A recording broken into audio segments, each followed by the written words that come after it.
Eu converso agora com o Dr. Alexander Anderson, cirurgião cardíaco, médico há mais de 20 anos, e ele conversa com a gente sobre o Dia do Médico. Doutor, o senhor tem mais de 20 anos de profissão e nesse período de pandemia, a gente pode dizer que foi um dos períodos mais críticos, mais difíceis para vocês médicos?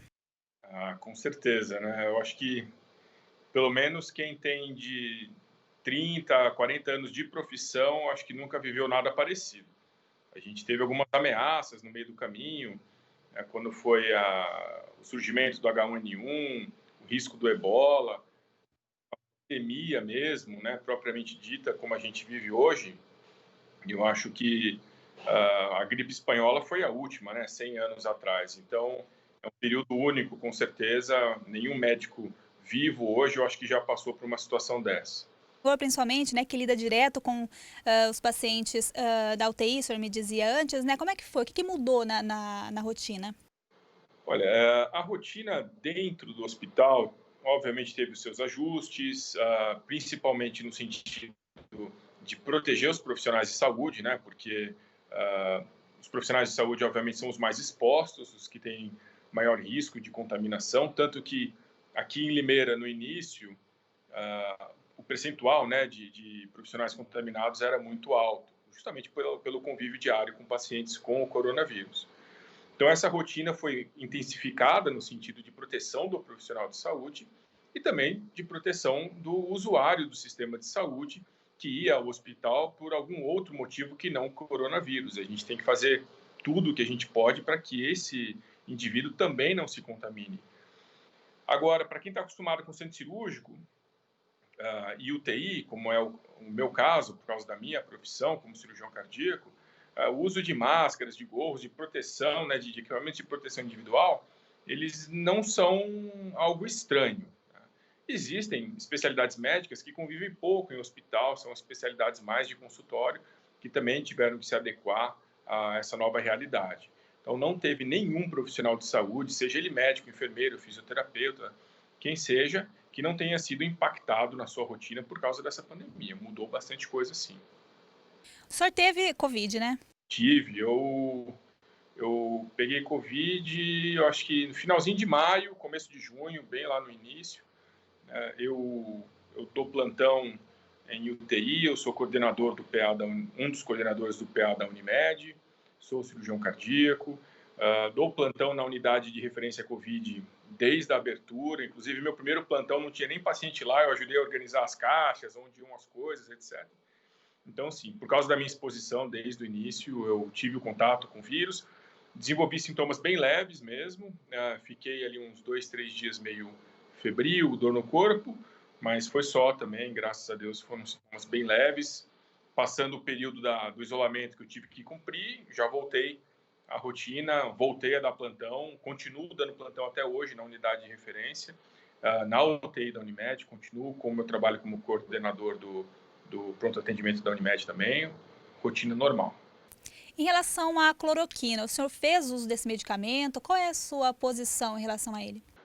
O uso da cloroquina, da azitromicina, ivermectina, mudou muito, né, desde o início da pandemia para cá. Ah, Todo mundo depositava muita fé nesses medicamentos, como medicamentos que pudessem modular, né, controlar um pouco a resposta viral, né, da carga viral, ou até mesmo da resposta inflamatória que o vírus pode causar. Tá? Quando eu cheguei a usar cloroquina, hidroxicloroquina, lá atrás, mas hoje em dia o que a gente sabe, que os estudos que já foram publicados mostram, é que realmente não existe evidência concreta do seu benefício.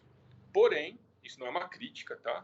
A gente vive uma situação de exceção. É uma pandemia, com uma doença nova, a gente está exposto a isso há 10 meses, então não há crítica nenhuma em relação a quem queira usar, a colegas que prescrevam ou a pacientes que queiram usar.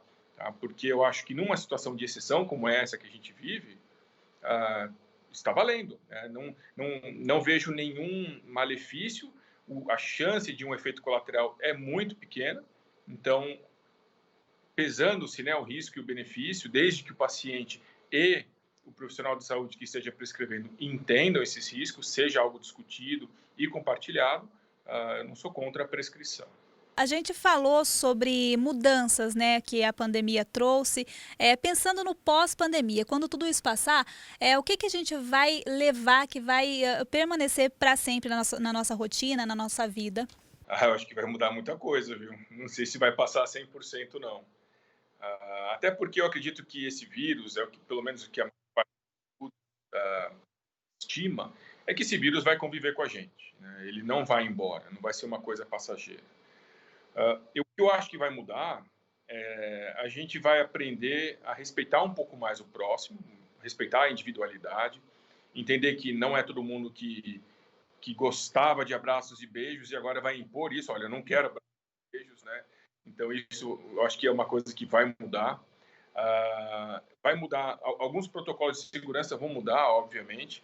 Não vai ser uma coisa mais tão estranha para a nossa cultura ver pessoas que estão gripadas com máscara na rua, mesmo quando essa pandemia maior passar. Assim como a gente vê em vídeos de países do Oriente, né? Então, a gente vê várias vezes chineses, japoneses andando com máscara na rua. Isso vai ser uma rotina, eu acredito, aqui para a nossa cultura também. Já está incorporado, né? Então, as mudanças vieram para ficar. Talvez não de uma forma tão intensa como a gente vê hoje, né?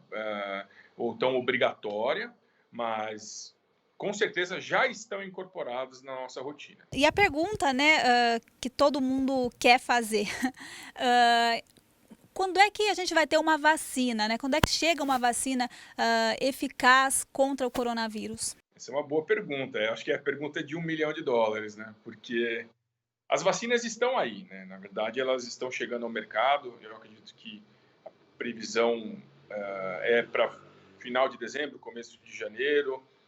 Mas o problema é, será que elas realmente vão funcionar? Será que elas realmente são seguras? A gente sabe que uma vacina normal, em situações não de pandemia, elas demoram algo em torno de 8 anos para cumprir todos os passos de segurança, os protocolos de testagem, etc., para realmente estarem disponíveis para vacinação em massa. Então, a gente está falando de algo que demora 8 anos, que está sendo feito em 10 meses, 11 meses, talvez 12 meses. Então, isso gera muita insegurança, eu acredito, gera também muito questionamento, mas justamente por se tratar de uma situação de exceção, assim como eu mencionei da cloroquina e dos outros remédios, é uma situação de que você vai ter que pesar o seu risco e o seu benefício. Você tem que entender justamente que o benefício que você está buscando com uma vacina traz um possível risco, justamente por ser algo extremamente novo. Se na sua concepção fizer sentido, na sua balança pessoal fizer sentido, legal, vou correr esse risco, porque eu acho que esse risco é infinitamente menor do que o risco que eu correria se eu pegar o coronavírus e desenvolver a Covid, então beleza, essa pessoa vai lá e vai tomar a vacina. Eu acho que vai ser mais ou menos esse caminho. Não vejo muito como a obrigatoriedade que o nosso governador está querendo impor vai funcionar. Não vejo muita maneira de controle em relação a isso. Eu acredito também que fere um dos princípios da nossa Constituição,